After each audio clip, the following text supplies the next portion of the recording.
सभी का स्वागत है हमारे चैनल पर। आज हम आपको शीतला माता की व्रत कथा के बारे में यदि आपने अभी तक हमारे चैनल को सब्सक्राइब नहीं किया है तो कृपया करके सब्सक्राइब करें ताकि आप हमारे नए वीडियो से अपडेट रह सके। शीतलाष्टमी चैत्र मास की कृष्ण पक्ष की अष्टमी तिथि को शीतला माता का पर्व मनाया जाता है, जिसे बसोड़ा या शीतलाष्टमी कहा जाता है। शीतलाष्टमी व्रत हर साल होली के 8वें दिन मनाई जाती है। शीतला माता को अष्टमी के दिन बासी भोजन का भोग लगाया जाता है। इसके बाद इसे प्रसाद के रूप में ग्रहण किया जाता है। मान्यता है कि इस दिन बासी भोजन करने से शीतला माता का आशीर्वाद प्राप्त होता है।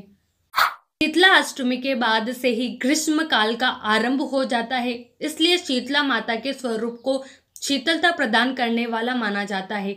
मान्यता है कि इस दिन शीतला माता की विधि विधान से पूजा करने वालों के सभी कष्ट दूर हो जाते हैं, साथ ही आरोग्यता का आशीर्वाद प्राप्त होता है। शीतला माता के आशीर्वाद से चेचक, खसरा व नेत्र विकार ठीक होने की मान्यता है।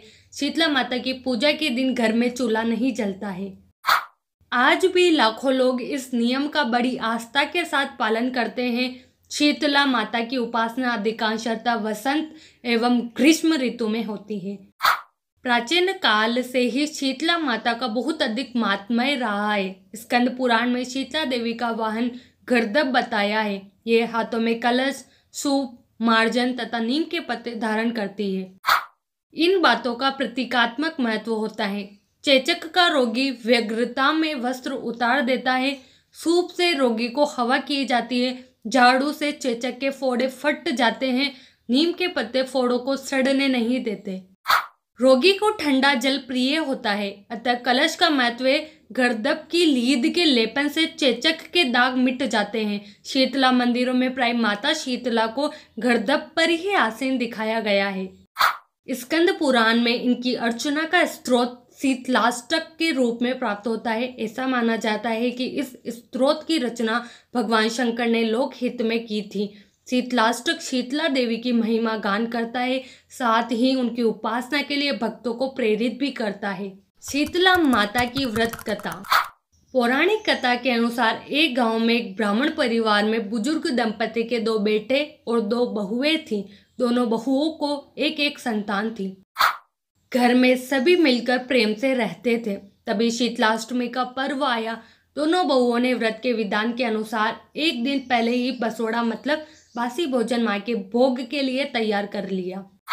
लेकिन दोनों की संतानें छोटी थी। उनको लगा कि कहीं बासी खाना उनके बच्चों को नुकसान न कर जाए, इसलिए उन्होंने अपने बच्चों को ताजा खाना बना के खिला दिया। शीतला माँ का पूजन करने के बाद जब वो घर लौटी तो बच्चों को मरा हुआ देख रोने लगी। उनकी सास ने उन्हें शीतला माँ को नाराज करने का फल बताया और कहा, जाओ, जब तक अपने बच्चे जीवित न कर लेना घर वापस नहीं आना। दोनों बहुएं अपने मरे हुए बच्चों को लेकर भटकने लगी। तभी उन्हें खेजड़ी के पेड़ के नीचे ओरी और शीतला 2 बहनें मिली। दोनों बहनें गंदगी और जू के कारण बहुत परेशान थी। बहुओं से उन बहनों की परेशानी देखी नहीं गई। उन्होंने अपना दुख भूलकर दोनों बहनों के सिरों से जुएं निकाली। जुएं निकालने के बाद शीतला और ओरी ने प्रसन्न होकर दोनों बहनों के पुत्रवती होने की कामना की। इस पर दोनों बहुएं अपना दुख बताकर रोने लगी। शीतला माता अपने स्वरूप में प्रकट हुई। दोनों बहुओं को शीतलाष्टमी के दिन ताजा खाना खाने की भूल का एहसास दिलाया और इसे सेहत के लिए हानिकारक बताया। शीतला माँ ने दोनों बहुओं को अपनी गलती आगे से न दोहराने की चेतावनी देते हुए दोनों के बच्चों को जीवित कर दिया। शीतला माँ के साक्षात दर्शन और अपने बच्चों को पुनः जीवित पाकर दोनों बहुएं बड़ी प्रसन्नता के साथ घर लौटी और आजीवन विधि विधान से शीतला माँ की पूजा और व्रत करने लगी। शीतला माता की कृपा से हम सब भी अपने जीवन में सेहत और आरोग्य प्राप्त करें। शीतला माता की व्रत की अन्य कथा।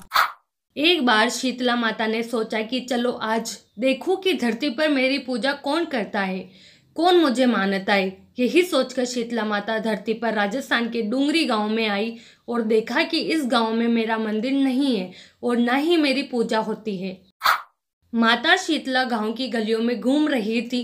तभी एक मकान के ऊपर से किसी ने चावल का उबला पानी नीचे फेंका। वह उबलता पानी शीतला माता के ऊपर गिरा, जिससे शीतला माता के शरीर में फफोले पड़ गए। शीतला माता के पूरे शरीर में जलन होने लगी।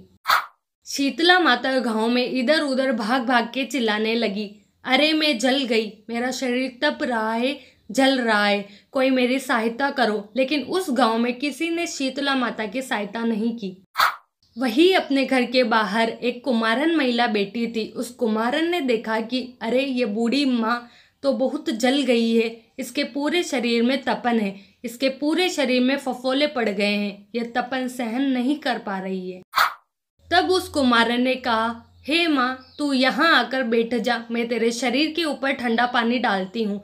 कुमारन ने उस बूढ़ी माँ पर खूब ठंडा पानी डाला और बोली, हे माँ, मेरे घर में रात की बनी हुई राबड़ी रखी है, थोड़ा दही भी है, तू दही राबड़ी खा ले। जब बूढ़ी माँ ने ठंडी जवार के आटे की राबड़ी और दही खाया तो उसके शरीर को ठंडक मिली।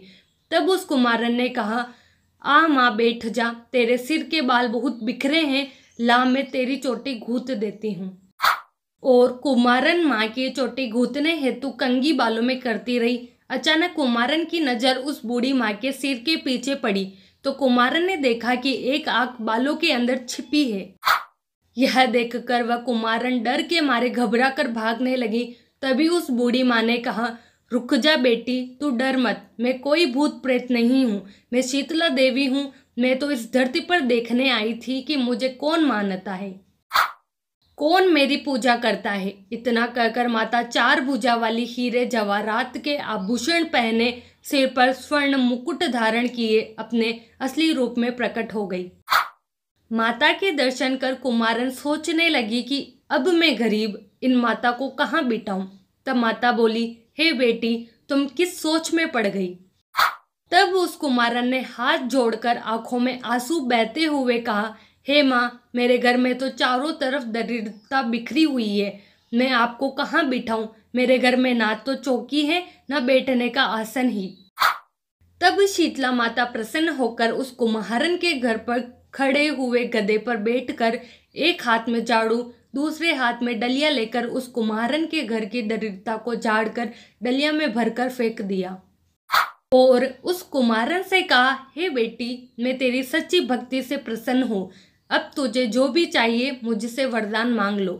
तब कुम्हारन ने हाथ जोड़कर कहा, हे माता, मेरी इच्छा है अब आप इसी डूंगरी गांव में स्थापित होकर यहीं निवास करें, और जिस प्रकार आपने मेरे घर की दरिद्रता को अपनी झाड़ू से साफ कर दिया, ऐसे ही आपको जो भी भक्त होली के बाद की सप्तमी को भक्ति भाव से पूजा कर अष्टमी के दिन आपको ठंडा जल, दही व बासी ठंडा भोजन चढ़ाए, उनके घर की दरिद्रता को दूर करना एवं आपकी पूजा करने वाली महिला का अखंड सुहाग रखना, उसकी गोद हमेशा भरी रखना। साथ ही जो पुरुष शीतला अष्टमी को नाई के यहाँ बाल न कटवाए, धोबी को कपड़े धुलने ना दे और पुरुष भी आप पर ठंडा जल चढ़ाकर, नारियल फूल चढ़ाकर परिवार सहित ठंडा बासी भोजन करे, उसके काम धंधे व्यापार में कभी दरिद्रता न आए। तब माता बोली, तथा स्तु, हे बेटी, जो तूने वरदान मांगे हैं मैं सब तुझे देती हूँ। हे बेटी, तुझे आशीर्वाद देती हूँ कि मेरी पूजा का मुख्य अधिकार इस धरती पर सिर्फ कुमार जाति का ही होगा। तभी उसी दिन से डूंगरी गांव में शीतला माता स्थापित हो गई और उस गांव का नाम हो गया शील की डूंगरी। शील की डूंगरी भारत का एकमात्र मुख्य मंदिर है। शीतला सप्तमी के दिन यहाँ बहुत विशाल मेला लगता है। यह थी शीतला माता की कथा की एक छोटी सी झलक। हमें यह याद दिलाती है कि भगवान की भक्ति और श्रद्धा से हम सभी अपनी समस्याओं का समाधान पा सकते हैं। शीतलाष्टमी की अत्यंत प्रेरणादायक कथा से जुड़े रहने के लिए और हमारी इस वीडियो को देखने के लिए आपका धन्यवाद।